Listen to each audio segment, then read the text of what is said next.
সবাইকে আসসালামু আলাইকুম এবং সবাইকে আবার শুভেচ্ছা জানাচ্ছি আমার ক্যামেরা সার্ভিস বিডি চ্যানেল থেকে।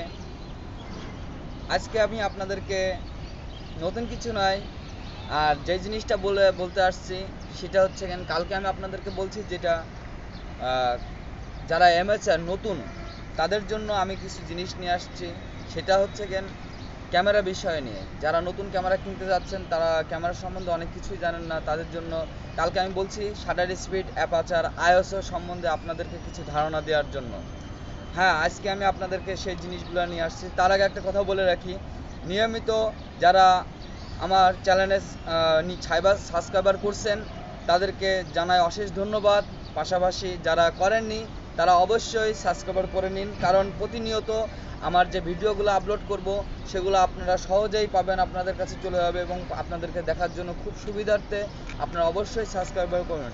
কথা না বাড়িয়ে এখন তাহলে আমি কাজ শুরু করে দিই।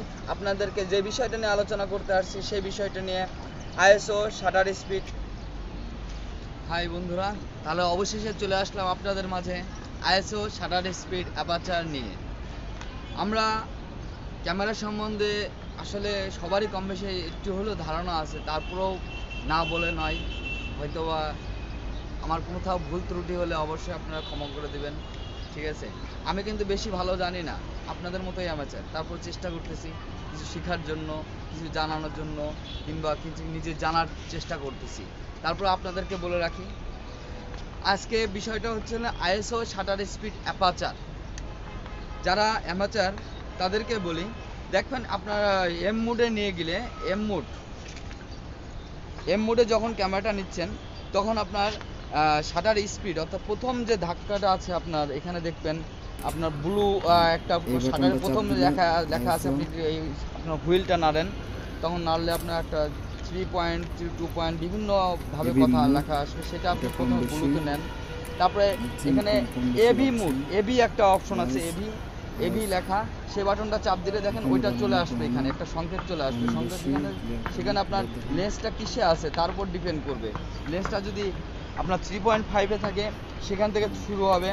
তারপরে আইএসও, এখানে একটা সংকেত দেওয়া আছে আইএসও ব্যাপারটা হচ্ছে শাটার আপনার আলো বাড়ানো কমানো, কতটুকু আপনার তাপমাত্রা। আপনার এখন দেখেন আমার এখানকার পরিবেশটা কিন্তু বেশি একটা ভালো না, এখানে আলোর পরিমাণ অনেক স্বল্পতা, যার কারণে আমি বলি এখানে আইএসওর ব্যাপারটা হচ্ছে শুরু হচ্ছে 100 থেকে 12,000 26,000, যার যেটা ক্যামেরার উপর ক্যাপাসিটি তখন সেটার উপর ডিপেন্ড করবে।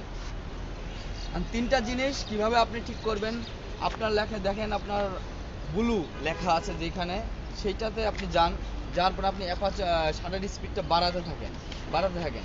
এখন আপনার হলো স্বাভাবিকভাবে আমরা যে কোনো একটা ছবি তুলতে গেলে তাহলে 160 কিংবা 70 কিংবা 200-200-র উপর উঠি না, 200-র নিচে নামি না। যদি শাটার স্পিডটা স্পিড কত দ্রুত, আমি আপনাকে যেটা বলতে আসছি, শাটার স্পিডটা কত দ্রুত আপনি ছবি তুলতে পারতেছেন, এবং সহজ হিসাব, একটা ট্রেন যাচ্ছে কত স্পিডে যাচ্ছে, সেই তুলনায় স্পিডটা যদি আপনি ডিসাইড না করতেন কত স্পিডে যাচ্ছে, তাহলে আপনি সুন্দর একটা ছবি তুলতে পারবেন না। সেম জিনিস, একটা আপনার গাড়ি যাচ্ছে, গাড়িটার স্পিড কত, পাশাপাশি আপনার এখানকার ক্যামেরা স্পিড কত রাখছেন, একটা মানুষ কত দ্রুত চোখের পলক ফেলাচ্ছে, ব্যাপারটা হচ্ছে ঠিক এরকম।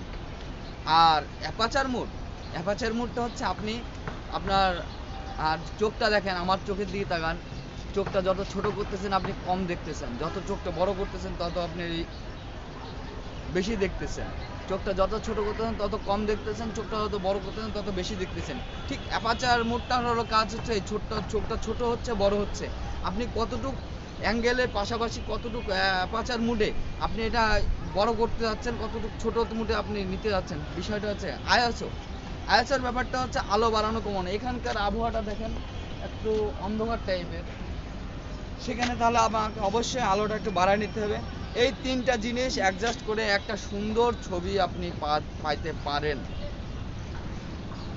বন্ধুরা, আরও কিছু জানার থাকলে অবশ্যই আপনারা আমাকে প্রশ্ন করতে পারেন, কমেন্ট করতে পারেন। পাশাপাশি আরও আমি আপনাদের অনেক অনেক বিষয় নিয়ে, ক্যামেরার বিষয় নিয়ে আপনাদেরকে জানাবো। যাই হোক, একটা কথা বলে রাখতেছি, লাস্ট একটা ছোট্ট টিপসটা এখন এখন শীতকাল, ভয় নেই ফাঙ্গাস পড়ার, আপনার ক্যামেরার ফাঙ্গাসের একটু ভয় কম। যদিও এখন বাইরে থেকে যারা আসবেন এবং আউটডোরে একটা প্রোগ্রামে গেছেন কিংবা একটা বাইরে ঘুরতে গেছেন, বাইরেতে ঘুরে আসলে হঠাৎ করে বৃষ্টি, প্রচণ্ড বৃষ্টি, সেক্ষেত্রে বৃষ্টি থেকে আসার পরই সঙ্গে সঙ্গে আপনি ক্যামেরাটা আসে কী করতেছেন, খুলে বাসার ভিতরে এক কোনায় রেখে দিচ্ছেন। না, এই কাজটা করবেন না। তখন আনার পরে ক্যামেরাটা একটা নির্দিষ্ট একটা টেবিলে কিংবা খাটের উপর রাখুন, রাখার পরে সব কিছু বের করুন, বের করে দেখুন কোথাও পানি পড়ছে কিনা, কোথাও পানি লাগছে কিনা। পাশাপাশি ফ্যানটা ছেড়ে দিন, ফ্যানটা ছেড়ে বাতাস লাগান, শুকোনোর পরে জিনিসটা আবার পুনরায় জায়গা মতো রাখেন না। কারণ হচ্ছে কি এটা, কারণ বাইরের আর্দ্রতা এবং ভিতরের ঘরের আর্দ্রতা এক না। আউটডোরে যখন গেছেন তখন ওর সাথে জলীয় বাষ্প পরিমাণ লেগে গেছে, যখনই আপনি একটা জায়গায় রেখে দেবেন, পরের দিন দেখতেন সকালবেলা ঘুম ভেঙে উঠে দেখতেছেন আপনি ফাঙ্গাস কিভাবে আসলো, কোথার থেকে আসলো, আপনার হাজারো প্রশ্ন, মনে কষ্ট লাগতেছে। ক্যামেরাটা কালকে দেখলাম একরকম, আজকে দেখতেছি আরেক রকম। কারণটা কি? কারণটা হচ্ছে ওই যে আপনি আউটডোরে গেছেন, আউটডোর থেকে যখনই আসছেন, আসার পরে দেখতেছেন জিনিসটা ওইভাবে রেখে দিচ্ছেন, যার কারণে যে জলীয় বাষ্প পরিমাণটা আপনার বাইরে থেকে আসছে সেটা ঘরের ভিতর থেকে বাষ্প আকার হয়ে আপনার ক্যামেরার ভিতর ফাঙ্গাস হিসেবে পরিণত হয়েছে। যাই হোক, বাই দা ভাই, আজকে এই পর্যন্ত। কি আবার নেক্সট আরও কিছু জিনিস আছে যেগুলো জানার জন্য আপনাদেরকে এক এক করে আপনাদেরকে দেখাবো। এবং নেক্সট বিষয় হচ্ছে গেন ফিল্টার প্লাস হুড বিষয় নিয়ে আপনাদেরকে জানাবো। আউটডোর ইনডোরে কিভাবে ফিল্টারের মাধ্যমে আপনি ছবি তুলতে পারেন সে বিষয় নিয়ে আলোচনা করব।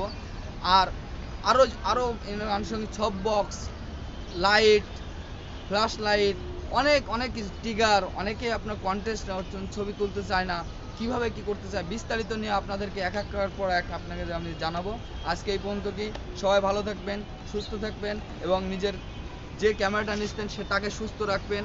কারণ ক্যামেরাটা এখন অনেক টাকা দিয়ে মানুষ কিনতেছেন, যার কারণে আপনাদের কোনো প্রকার ক্ষতি হলে সেটা খুব কষ্ট লাগবে। ঠিক আছে, আজকে এই পর্যন্ত। আসসালামু আলাইকুম।